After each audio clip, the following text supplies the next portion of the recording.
Hello, welcome to Astral Club. This is Rick, and this is my second video. I want to thank everyone for finding their way to this channel and for subscribing. Today's video is Astral Monsters. If there is one question that I get more than the others, it's questions surrounding what will happen to me if I astral project? Will I become possessed? Will monsters attack me? Will I be attacked by zombies? Who knows what kind of creatures on the astral plane? My first argument that I can present to you is myself. I have been astral projecting now since I was a small child. Thousands of astral projections, and I'm here in one piece, and my wife would tell you relatively sane. That's probably my single best argument to you. Now, is there flora and fauna that might be considered odd on the astral plane? Yes.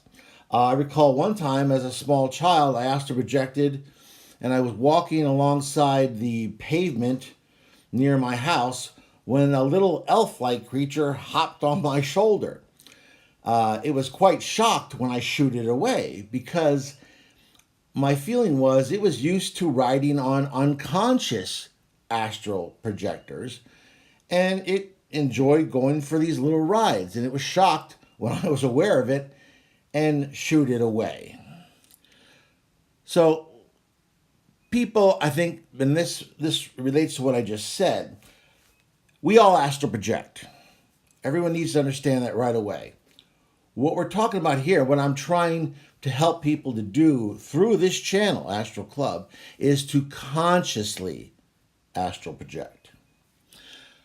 On a regular basis, I see unconscious people on the astral plane projecting, walking about like sleepwalkers.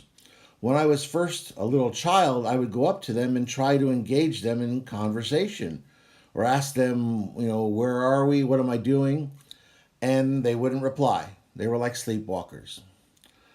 Later on, as an adult, I found myself waking up in the middle of an astral class.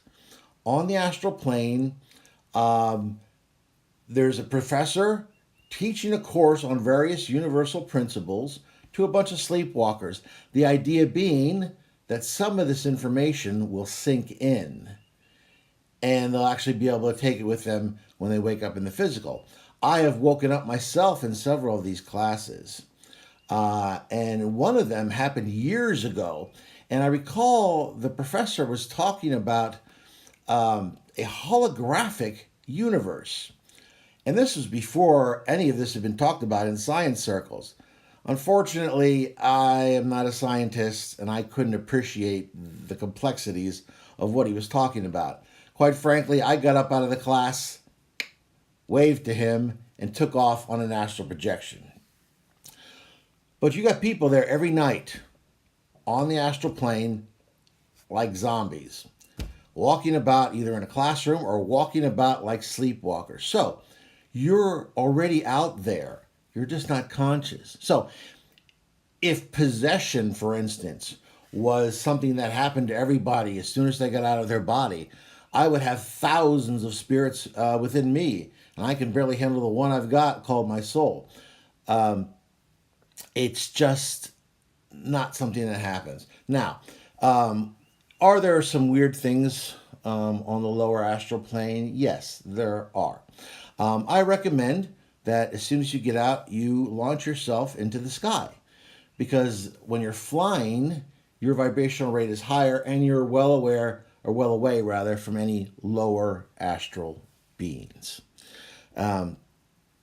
So that's, I wanted to cover that as quickly as possible. Because if there's one thing that is preventing people from astral projecting, or if they do astral project to cause them to go back into their body very quickly, is fear. fear that they'll be injured, fear that monsters will attack them. One of my early projections to prove that my astral body was invulnerable and tough was to fly through the sun. And I did that. I was in space and I decided I was going to do my equivalent of firewalking. So I flew through the sun. I saw a lot of very interesting things going on in there, interesting layers, fantastic stuff that I can't possibly even describe to you. But I emerged on the other side in one piece, and I returned to my body, and I wasn't even a little bit warm. So, is it safe? Well, I can tell you one thing, it's at least as safe as any trip you've ever taken to New York City. I recall talking to a friend that I had who was from a suburban area, really in the sticks in Ohio.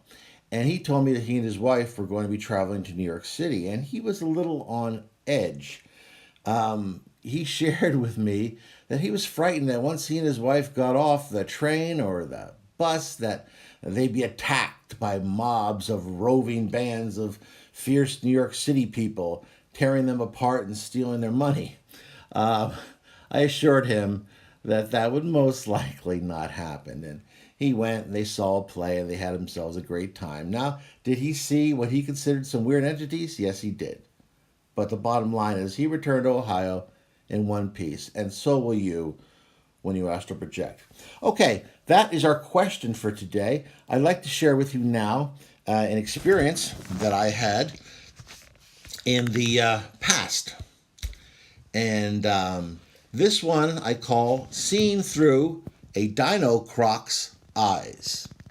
Now, I had been astral projecting for over 5 decades since I was a young child.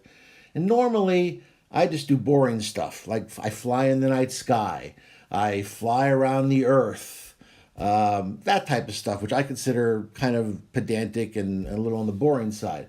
But occasionally I do things that are interesting. I travel in space, I ride on rocks around Saturn, and I do a lot of future trips, and we'll talk about those in the future. But I decided that I wanted to explore the distant past in this particular projection, and that's what I did. Leaving my body, I concentrated on locating ancient crocodiles. After a black moment of translocation, I lost consciousness, if you will, which normally happens when I do very long projections. I found myself at early dawn, hovering above a freshwater delta emptying into a sea. The sun was just a tiny yellow sliver on the eastern horizon. Below me, I saw large black objects on the sand, which I assumed were fallen logs at first. Upon focusing my attention, however, I saw that they were enormous crocodilians, sunning themselves on a small beach just inside the delta. There were 6 of them, and they varied anywhere between 30 and 50 feet long. And for my metric folks, you're talking 12, 13, 14 meters. These are very large crocodilians. For fun, I decided I would land on one of their backs to make believe like I was riding a scaly horse. After all, I'm just a ghost from the future without an ounce of meat on me, so why not? I settled onto the back of one of the scaly beasts. Now, I cowardly picked the smallest one, although he still was around 30 feet. And I lay face down to grab on. Unfortunately, as I did that, as I grabbed onto his face, I just kind of idly wondered what it was thinking and if it knew I was there. Immediately, I was peering through its enormous eyes. My sight was incredible. I could see shapes and colors, even in that dim light, in a detail that I think would have put my human eyes to shame.